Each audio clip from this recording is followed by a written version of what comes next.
The first time Jamie saw the gates of Ashwood Hollow, he laughed. Okay. Rusted iron twisted like gnarled fingers, reaching for the sky. Huh? The amusement park had been abandoned for decades, a carcass of peeling paint, broken rides, and weeds taller than a grown man.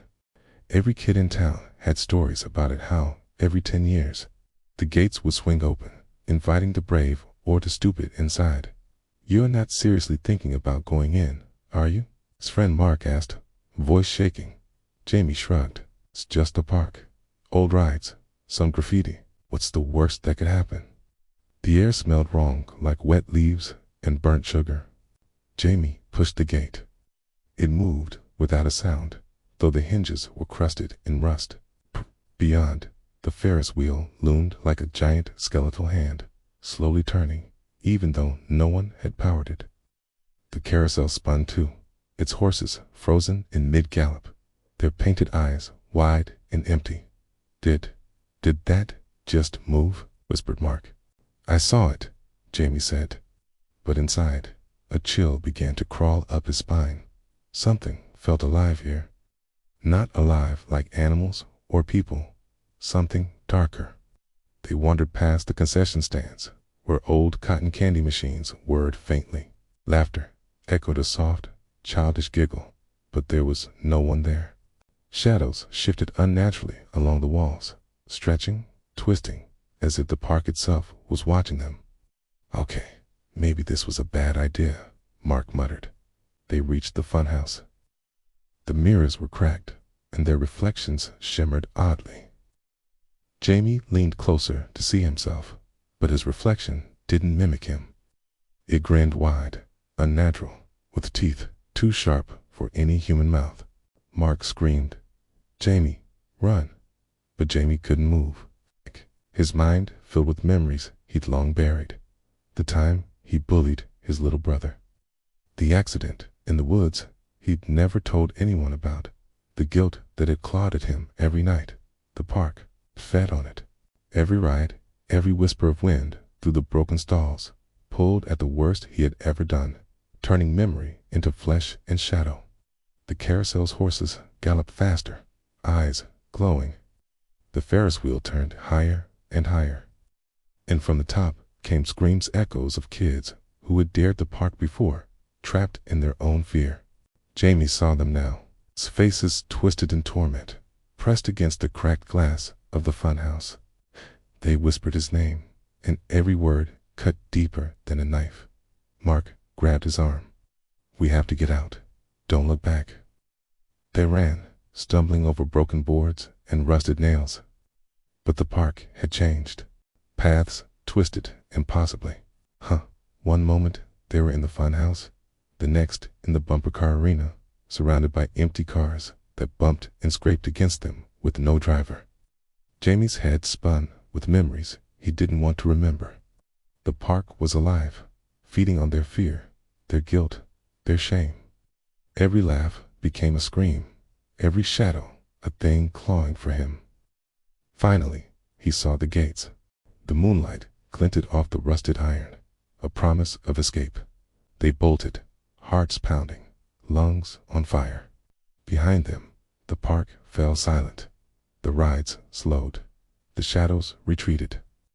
When they reached the street, Mark collapsed. "Is it over?" he gasped. Jamie shook his head. "I don't know. Every 10 years it opens, and every 10 years it remembers us." They never spoke of that night again, but at school, the other kids whispered. Ashwood Hollow had claimed new names, and in their dreams, the Ferris wheel turned, the carousel spun, and the park waited, patient, hungry, eternal. Story 2 by number 19. The fog never lifted in Merrow's End. It slithered between the clapped houses, curling around street lamps, and creeping into the post office where Henry Cole had worked for 32 years. Henry knew every mailbox, every rural road, every resident by name. But nothing in his life had prepared him for the day the letters started arriving. It began on a Monday morning. He pulled the first letter from the metal bin behind the counter. The postmark was crisp and clean. October 24th, 2025. Henry frowned. Today was October 17th. He flipped the envelope over. Inside was a single sheet of paper, typed in neat block letters. The barn on Hawthorne Road will burn at midnight. 2 horses will die. You cannot stop it. Henry laughed nervously. A prank, surely. But by midnight, the barn was ash. Smoke still rose like a gray ghost. 2 horses were dead. The letters continued. Week after week, they arrived, each postmarked exactly 1 week in the future. At first, there were small disasters. A broken axle on old Mrs. Finch's wagon, a fire at the bakery, a car accident outside the school. Always minor, always chillingly accurate. Henry tried to ignore them. He threw one away, only to hear the predicted crash minutes later. He burned another, but the fire still consumed the old mill, just as the letter said. The letters were not suggestions. They were promises. Then came the letter that froze him. The envelope was heavier than usual, almost dense. Inside, typed in the same stark letters, Henry Cole will die on November 3rd. His daughter, Emily, will see it happen if he does not act. Henry felt the paper burn against his fingers. Emily, his little girl, is 10 years old. He collapsed into his chair, heart hammering. The fog outside pressed against the windows like a living thing, whispering. 4 nights he sat at the post office, poring over the letters, tracing the handwriting, looking for patterns, anything that could stop this. But the letters always came from the same place. Number 19. It's the mailbox at the end of the lane where no one lived anymore. Desperation gnawed at him. He considered destroying the letters, throwing them in the fire, shredding them. But deep down, he knew the letters didn't lie. Ignoring them wouldn't change the future, would bring it closer. On November 2nd, the day before his predicted death, he walked to number 19. Fog wrapped him like cold fingers. He opened the mailbox. Inside was a single envelope. Today's date. His hand shook as he pulled it out.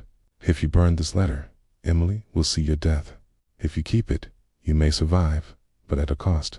A choice. Henry stared at the paper. Every instinct screamed to protect his daughter. He thought of her smile, the way she tucked her hair behind her ears, the way she believed in fairy tales. He could not let her see him die.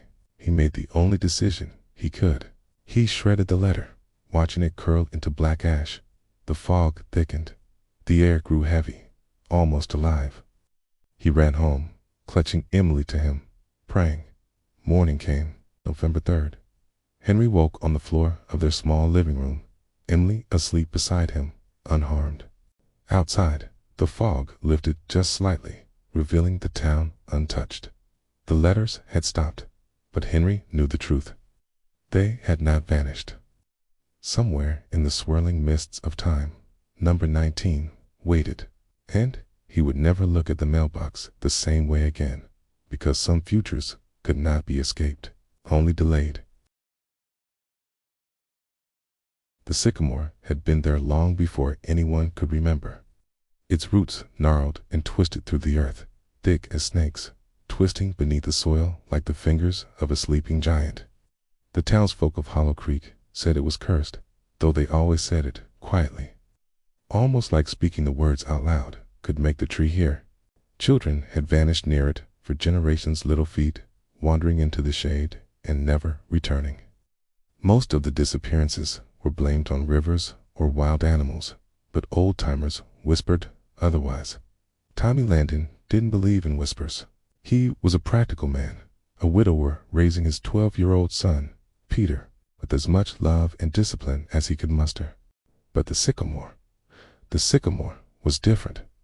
He had passed it every day on his way to work, had seen the long shadows it cast in the evening sun, and had felt the chill that seemed to follow him whenever he walked past it. It was a Friday afternoon when Peter didn't come home. Tommy first thought his son had wandered off with his friends.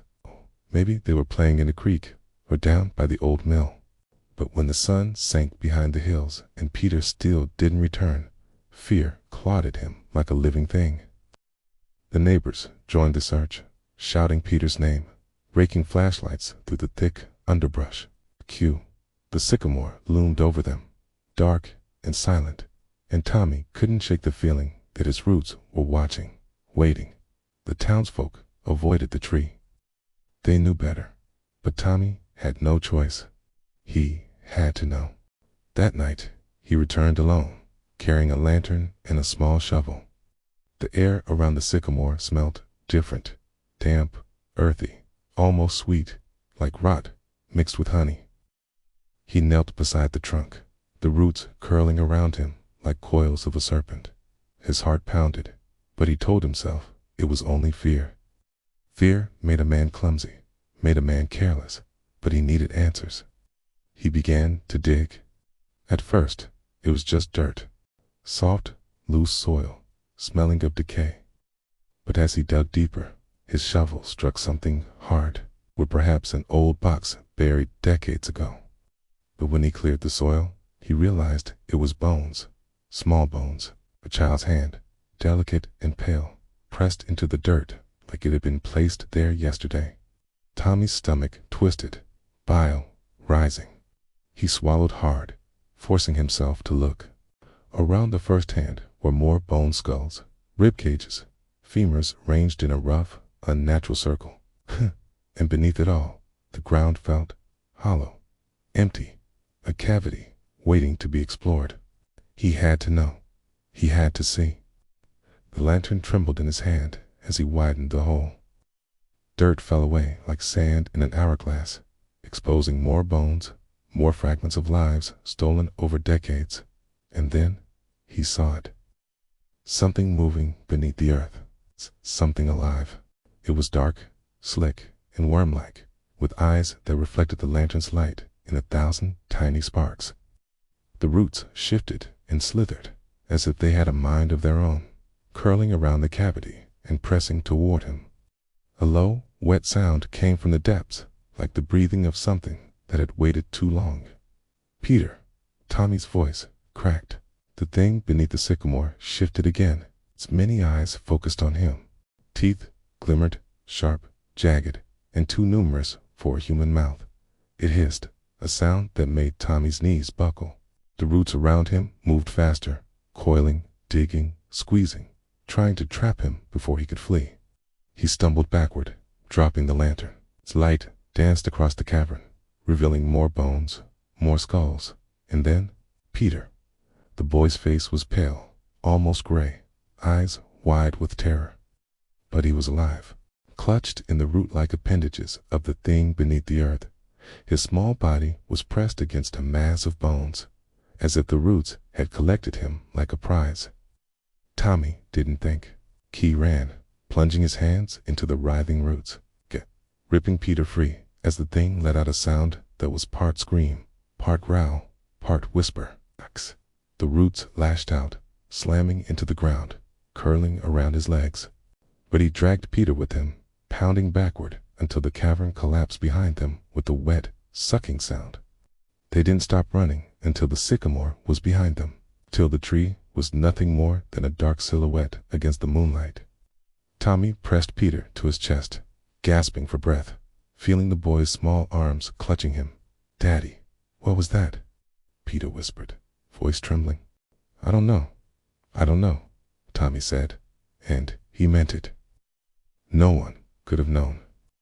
No one could have guessed what lived under the sycamore, feeding on the children it had stolen, keeping them alive just long enough to terrorize their parents.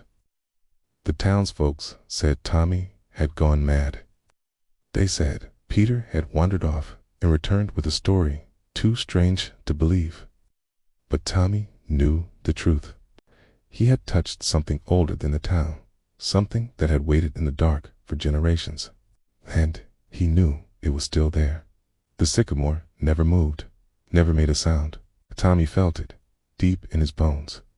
He could feel the hunger, the watchful eyes, the roots curling beneath the soil, just waiting. The next morning, the sheriff came. He asked questions, scribbled notes, and nodded along as Tommy told his story. The other parents watched, sympathy in their eyes, but none of them wanted to go near the tree. Tommy didn't blame them. He didn't want to go near it either. But every night when Peter slept, he heard it. A faint scratching from beneath the earth. A whisper of movement under the roots. And sometimes he could swear the shadows of the tree stretched farther than they should. Reaching, twisting, like fingers, searching for something to pull down into the dark. Years passed. Keita grew older, and Tommy tried to forget the terror of that night. But the sycamore was patient. It didn't forget, okay?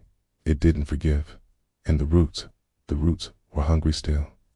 One night, when the fog rolled in thicker than ever, Tommy awoke to a scratching at his window. He froze. Peter slept peacefully beside him, unaware. The scratching grew louder, more insistent, okay? And then he heard a low, wet whisper from beneath the yard, just beneath the soil. Tommy, okay. He bolted upright. Okay. The sycamore loomed in the yard, though it had been hundreds of yards away. Its trunk was impossibly wide, roots crawling across the ground like serpents, reaching, searching. Tommy grabbed Peter, ran out into the fog, and didn't stop until the town's lights swallowed them both. But he knew. He had learned the truth the hard way. The sycamore did not forget. It did not rest, and one day it would come for them again. The tree stood still in the morning light, innocent, silent, and eternal. But under its roots, the cavern waited. Bones piled high, and something alive, something hungry, stirring beneath. And the whispers continued, soft and endless, carried on the wind through the town. Children, children, children.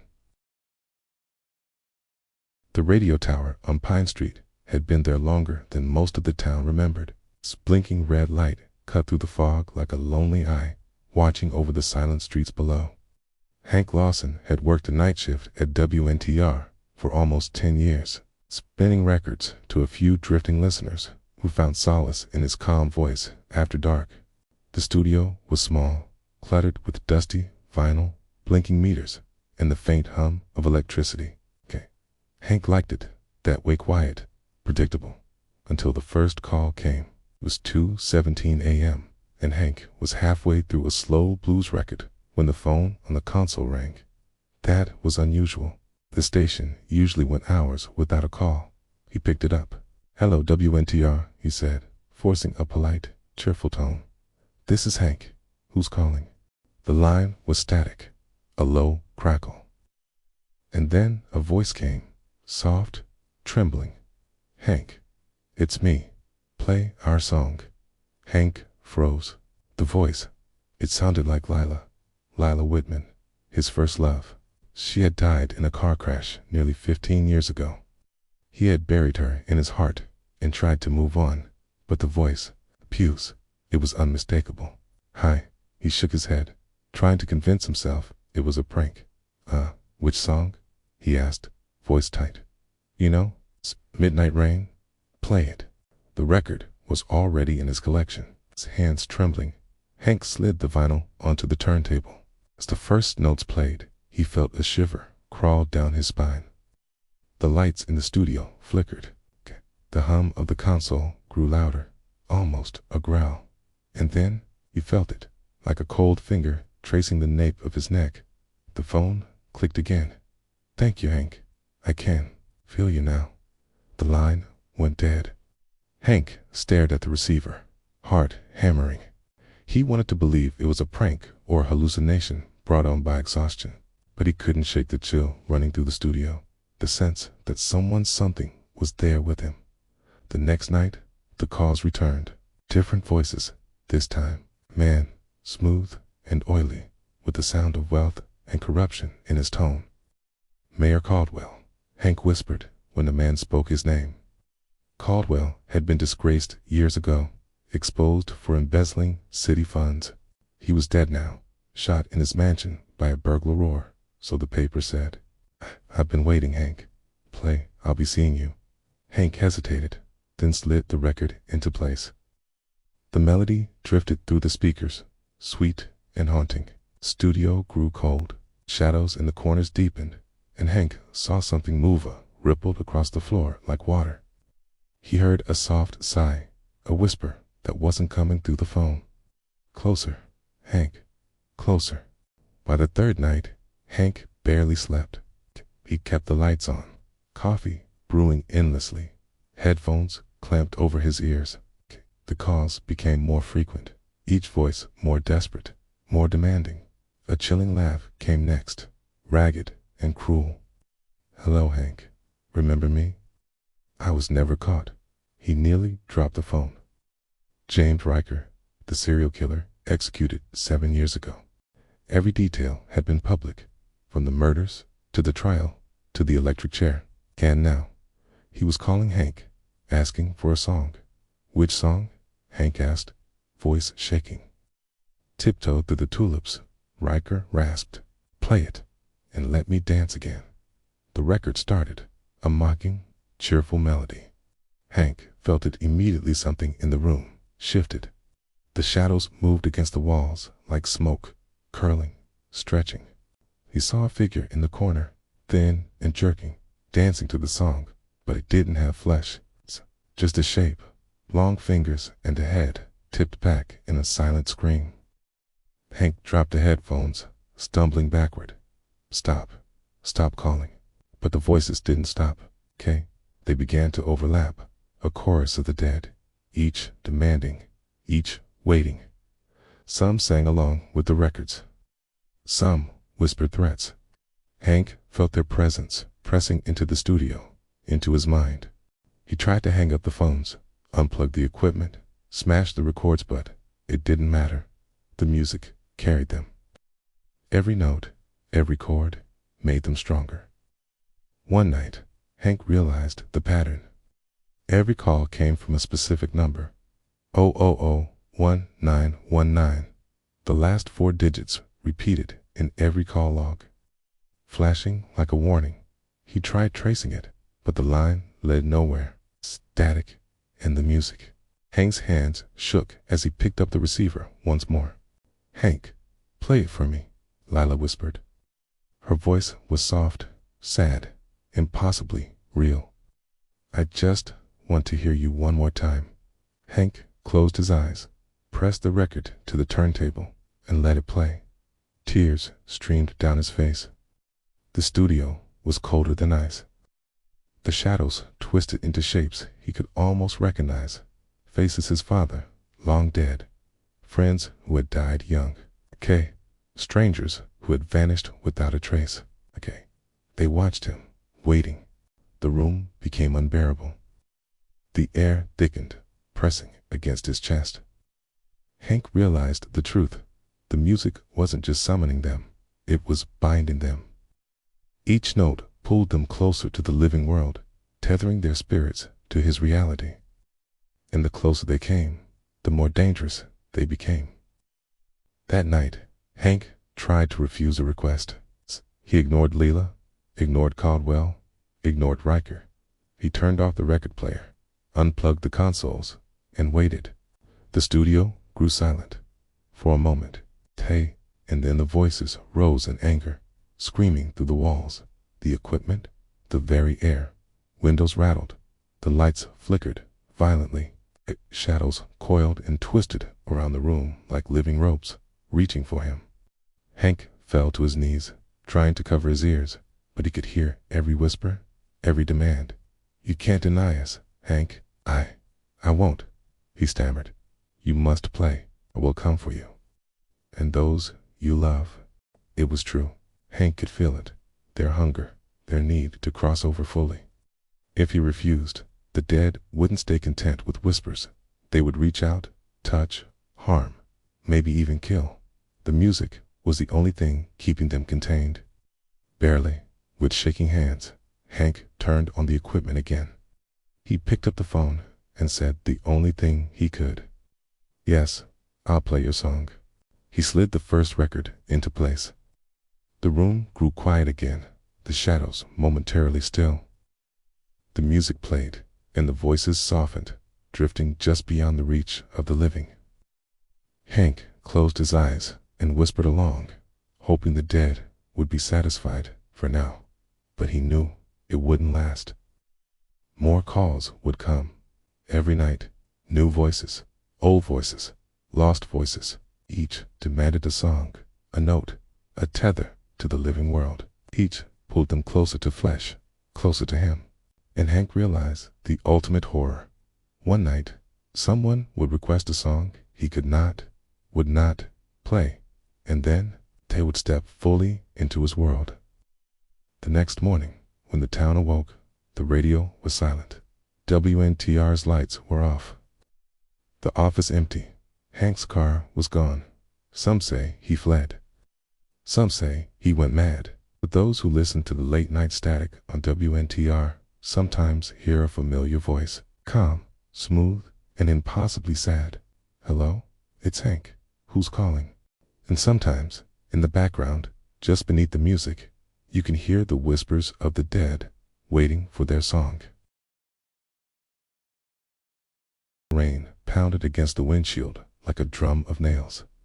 The wipers struggled, barely keeping pace with the downpour. Tom Archer gripped the steering wheel with white-knuckled hands, trying to focus on the winding mountain road ahead. He had been driving for hours, desperate to reach his sister's house before the storm trapped him. The GPS, glowing faintly in the dark, blinked erratically. Then it appeared. A new road, unnamed, cutting across the mountains like a knife. The GPS read, Black Mile to 15 miles, with an arrow pointing into the storm. Tom frowned. He didn't remember seeing this road before. The map didn't exist on his phone until the moment the highway appeared, slick and glowing in the digital display. He hesitated. Then he thought about the shortcut, the promise of 15 miles, instead of the long, winding route through the cliffs. 15 miles, less than an hour to safety. He pressed the gas. The moment he entered the Black Mile, the storm intensified. Lightning struck the mountains with sharp, blinding flashes. The road seemed to stretch endlessly, winding higher and higher, the edges of the asphalt dissolving into fog. Rain slicked his tires, but Tom didn't dare stop. At first, the drive was surreal, but uneventful. The forest pressed in on either side, twisted trees clawing at the sky. But then he noticed something strange. Signs appeared on the roadside, carved in jagged letters. Regret waits ahead. You cannot escape yourself. The air grew thick, heavy, with the smell of wet earth, and something older, something wrong. The headlights caught movement. At first, he thought it was debris, fallen branches bouncing in the storm. But the shapes moved too fluidly, too deliberately. Shadows stretched across the asphalt like long fingers, and in them, he saw faces. Faces he knew. Heads Fife, staring at him with hollow eyes. The friend he had betrayed in high school, arms outstretched in silent accusation. His father, shouting, pointing, shaking a finger he had ignored in life. Tom's heart pounded. He swerved, trying to escape the shadows, but the road seemed to twist and bend in impossible ways. Each mile marker was farther than the last, and the GPS spun wildly, as if laughing. He realized, with a sinking feeling, that the Black Mile wasn't just a shortcut. It was a trap. By the time he reached what looked like the end of the road, the storm was deafening. Lightning split the sky above a deserted town nestled between two mountains. The GPS now read, Welcome to Haven. Haven. A ghost town. Buildings with shattered windows, streets slick with rain, and a strange, oppressive silence. Tom parked in the center, heart hammering. The storm seemed muffled here, the thunder muted, as if the town itself absorbed sound. He stepped out of the car, water soaking his clothes instantly.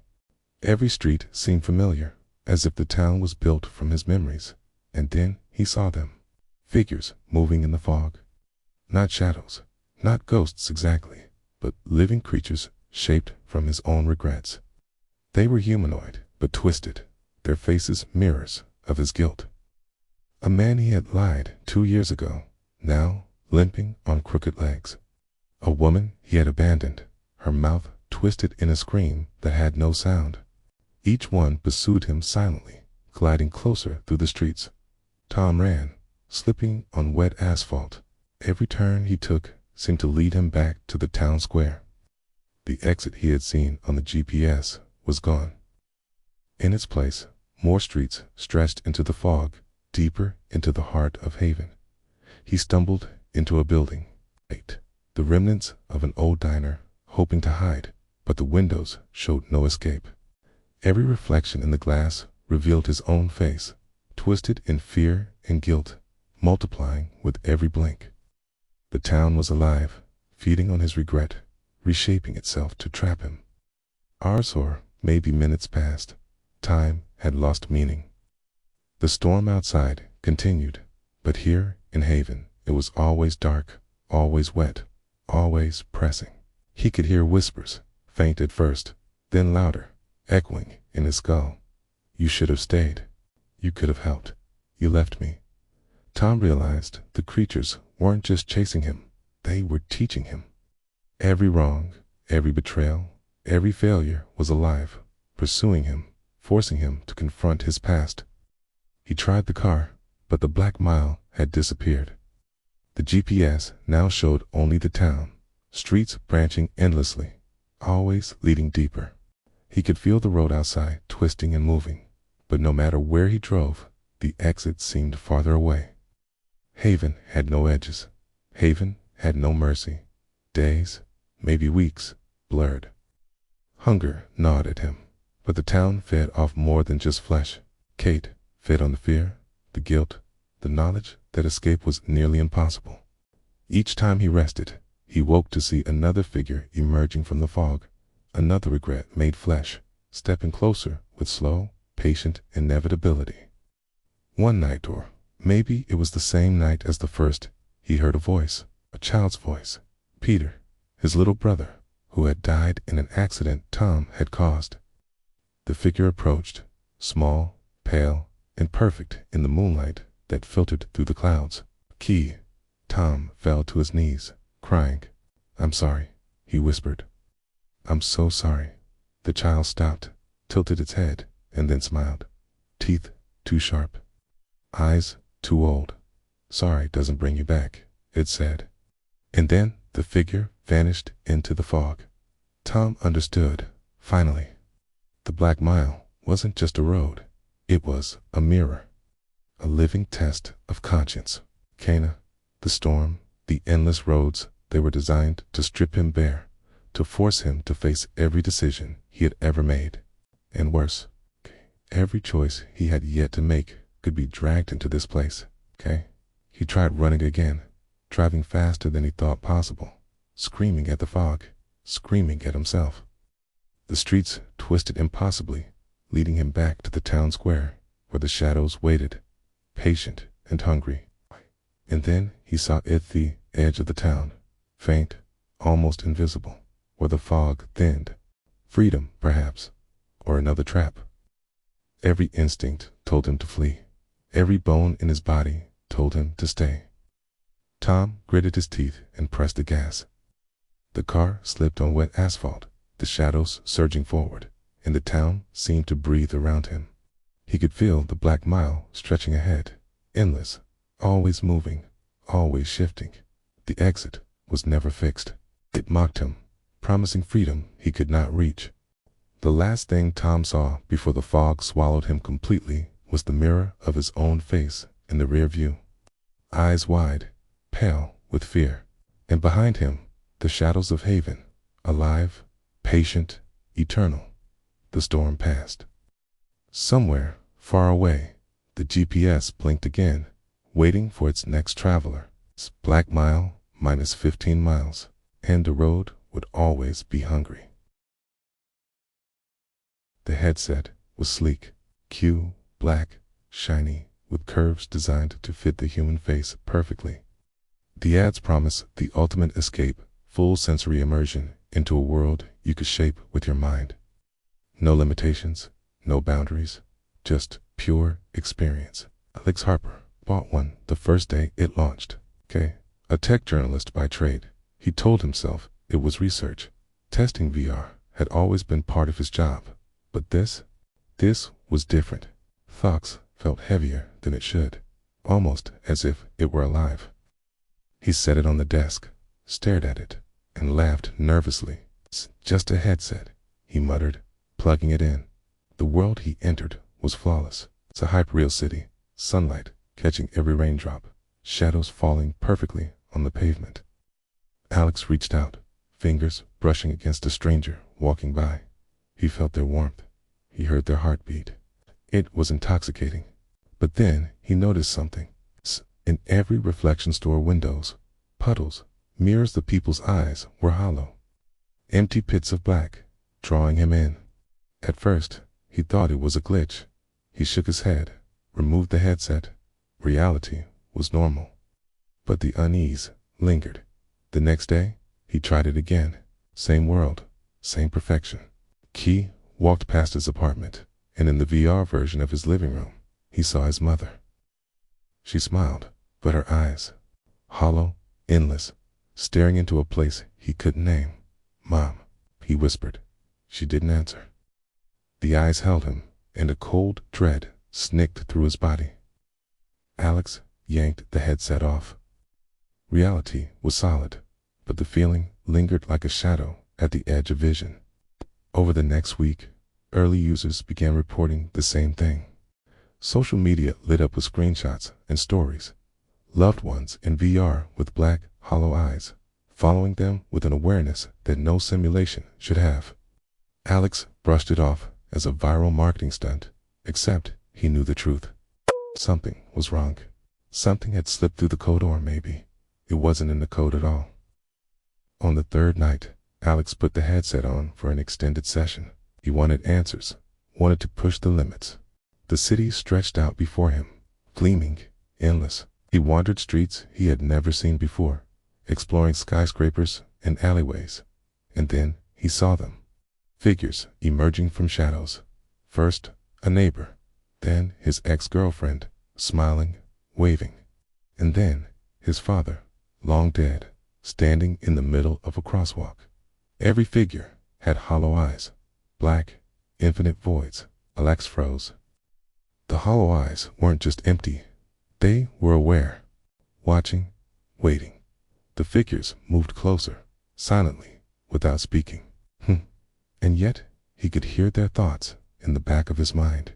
"You left me behind. You forgot me. You should have remembered." Panic surged. He ripped off the headset. His apartment was empty, but something had changed. Something small. Shadows moved differently.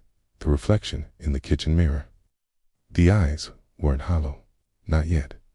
He tried to convince himself it was a side effect of VR immersion, a lingering hallucination. But when he went to the convenience store the next day, he saw the clerk. The clerk's eyes, hollow, empty, black voids that reached into him. Alex ran. Over the next days, the hollow-eyed figures grew bolder. They appeared in photographs, in mirrors, even in fleeting glimpses of passing strangers. At first, it was subtle, a flash of black when someone looked at him, a flicker in the reflection of a window. But soon, the figures walked through his apartment doors when he wasn't looking, standing in corners, waiting. He tried to warn the company. They dismissed him as an overreacting journalist.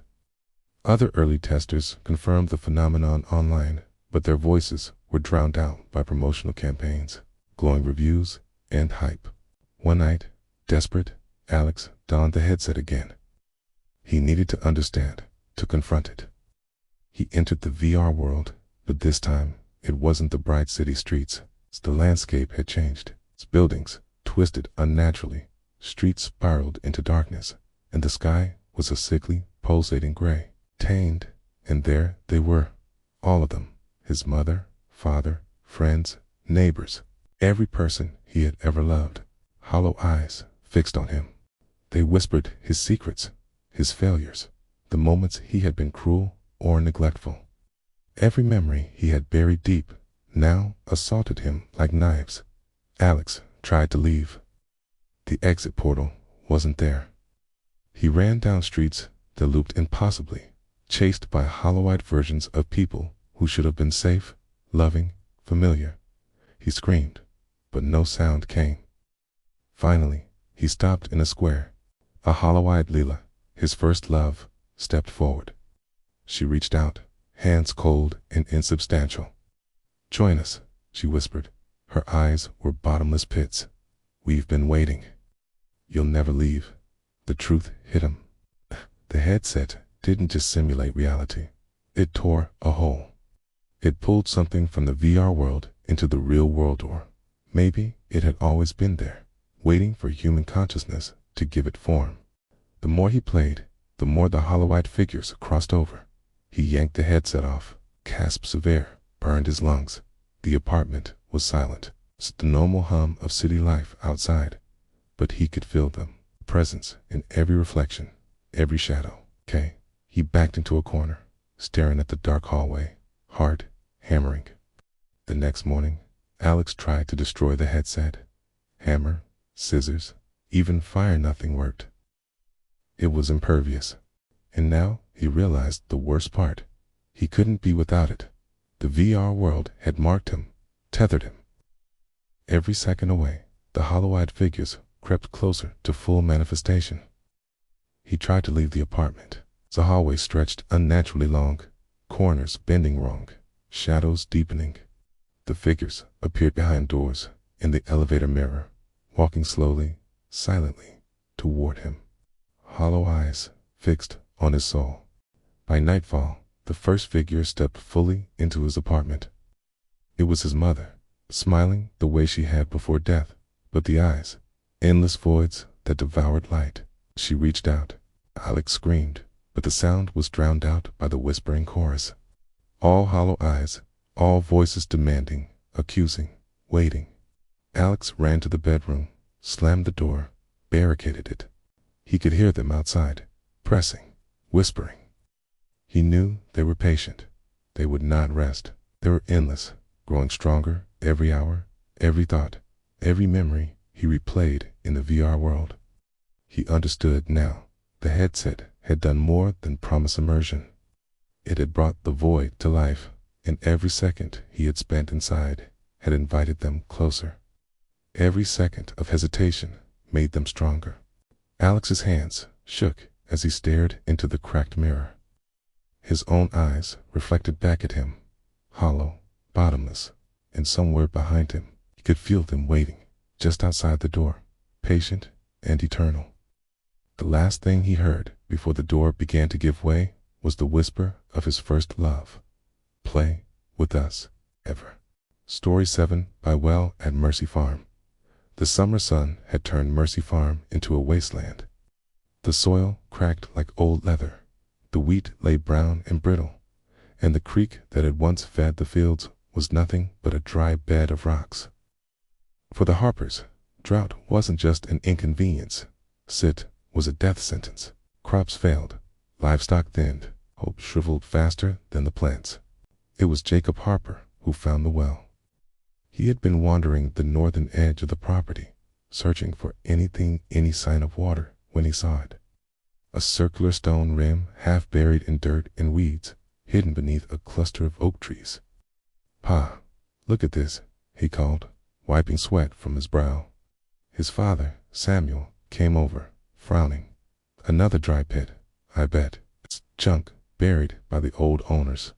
But when Samuel lowered a bucket into the well, something miraculous happened. Water, clear, cold, and deep.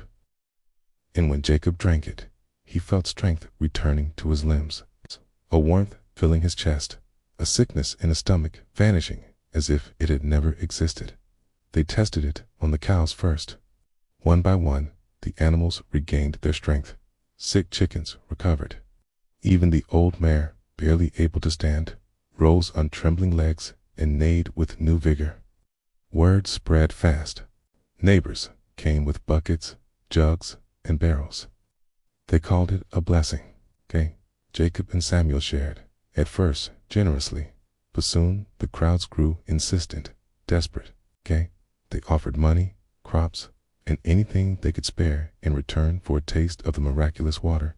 And then came the first warning.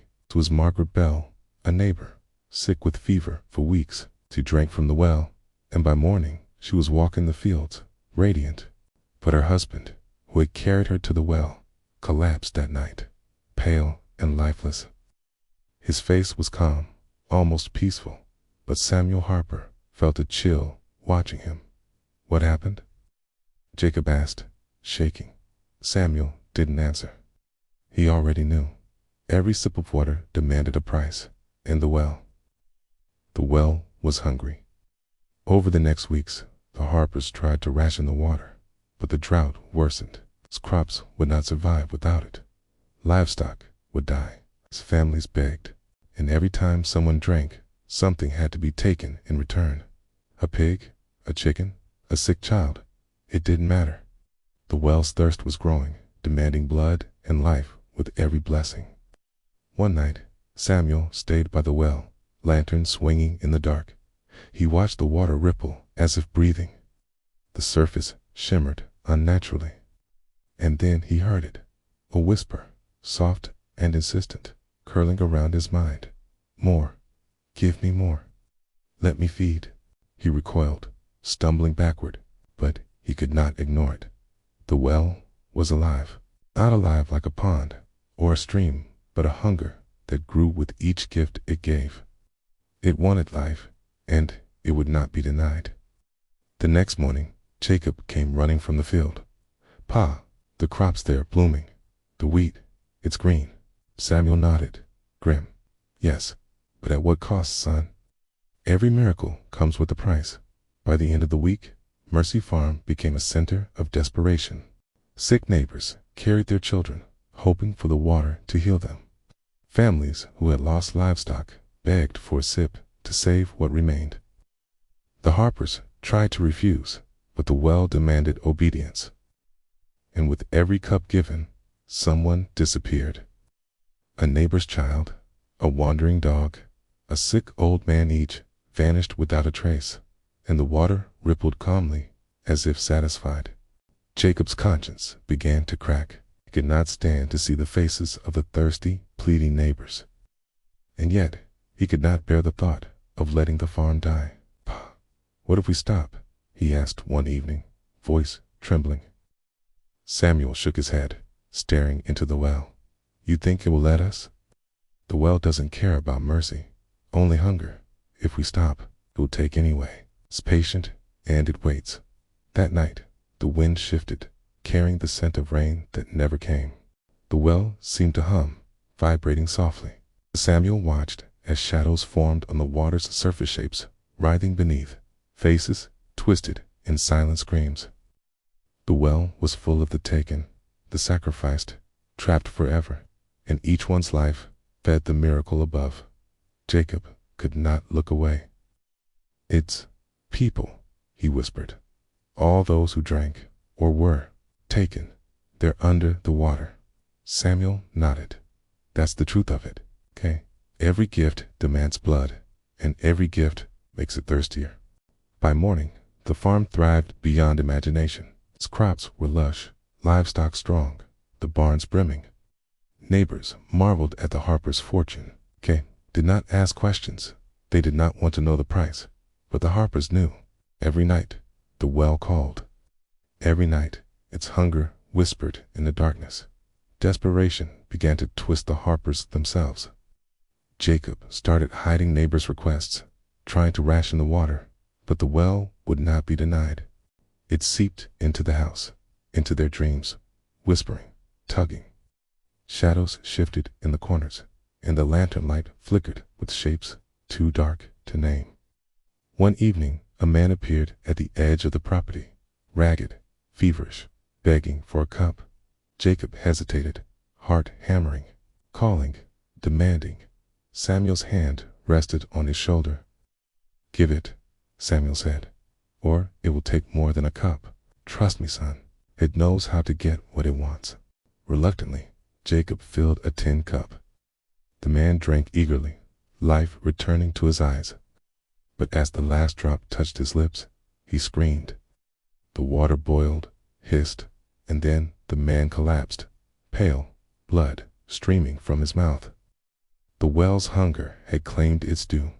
Jacob vomited into the dirt. Samuel helped him up, expression hard but calm. It's the way of it. Give life intently, and life must pay in turn. Weeks turned into months. The farm became prosperous beyond belief. People whispered about the miracle well. Desperate travelers came, begging, offering everything in exchange for water. The Harpers accepted because the well demanded it. And every time they did, the shadows beneath the stone rim grew darker, the whispers louder, the hunger sharper. One night, Jacob woke to a scream. He ran to the well and saw it water churning violently, black shapes rising from beneath, writhing, clawing toward the surface. The well wanted more. It would take more. It had grown patient, cunning, unstoppable. Samuel appeared beside him, lantern swinging. "It's time we understood," he said. "Every miracle we take marks us. One day it will demand its final gift, and we will be its feast if we do not feed it first." Jacob swallowed hard. "And if we refuse?" Samuel's eyes were dark as the water itself. "It refuses nothing. It waits. It always waits." Outside, the wind howled through the dry trees. The shadows beneath the well shifted, reaching up, whispering, murmuring. The farm prospered, green and alive. But at a cost. No one could see every miracle carved into someone's life, every blessing paid with blood. The Harpers learned the truth. Mercy Farm would always flourish, but only because the well was patient and eternal. And one night, when no one was watching, it would claim them too. Its hunger would never be sated. And beneath the stone rim, the water rippled, waiting. More, more, give me more. Ethan Cole loved yard sales. Not for bargains, though. He liked those too, but for the little oddities people left behind. On a humid Saturday morning, he found his strangest prize yet, a squat 1960-style tube television. Its metal dials gleamed dull silver. Its screen was a gray, convex bubble. The seller, a tired old man with nicotine-stained fingers, let it go for $5. "Does it work?" Ethan asked. The man's eyes narrowed. "It turns on. Only gets one channel. You sure you want it?" Ethan grinned. That's the fun of it. At home, he cleaned it up, ran a coax cable from the wall, and twisted the dial. The set hissed to life, a soft crackle of static. No menu, no numbers, just a single channel flickering into focus. Ethan leaned closer. The picture sharpened into a grainy, black and white image of a living room, his living room. Same couch, same coffee table, same crooked lamp. And on that screen within the screen, a man sat slumped forward, face hidden in shadow. Ethan laughed. Weird coincidence. The man on the TV slowly lifted his head. He jerked back, heart racing. Someone's pranking me. He checked the back of the set. No cameras, no wires beyond a basic cable. When he looked back, the scene had changed. The Ethan on screen stood now, walking toward the TV camera, face pale and anxious.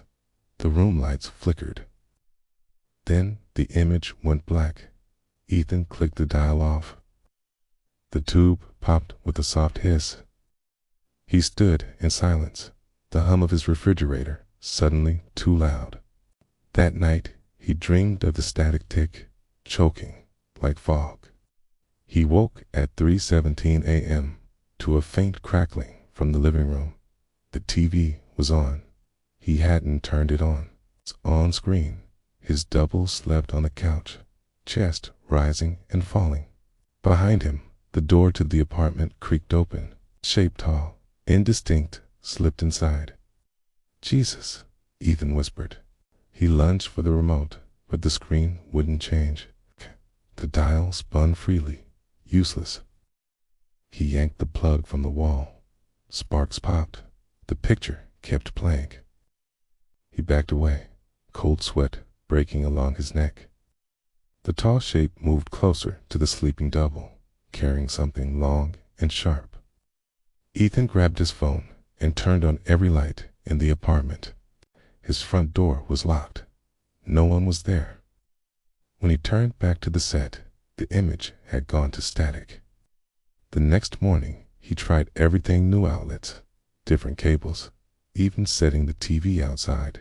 Each time he plugged it in, the single channel returned, always black and white, always silent. By evening, curiosity overpowered fear. He sat down again. This time, the screen showed tomorrow. He recognized the clothes he'd laid out for work. Blue shirt, striped tie. The double sat at his office desk, typing. Then, a blur of motions in one behind him, a flash of steel, and blood, dark as ink, sprayed across the papers. Ethan tore the plug free, heart hammering. He didn't go to work the next day. Instead, he stayed home, phone in hand, waiting for the hours to pass. He told himself it was nonsense, hallucination, maybe, or some weird pirate signal. But as noon slid into evening, relief trickled in. He had changed the future by staying home. When he finally checked the TV again, his stomach dropped. The channel showed himself, still alive, but not for long. He stood at his own apartment window, talking on the phone. Behind him, the dark shape from before emerged, knife glinting. "No," Ethan whispered. "Not me. Not today." He called his sister, Laura, desperate to talk to someone real. "Ethan, you sound awful," she said. "Want me to come over?" He almost said yes, but a terrible thought struck him. What if the thing on the screen wanted her to?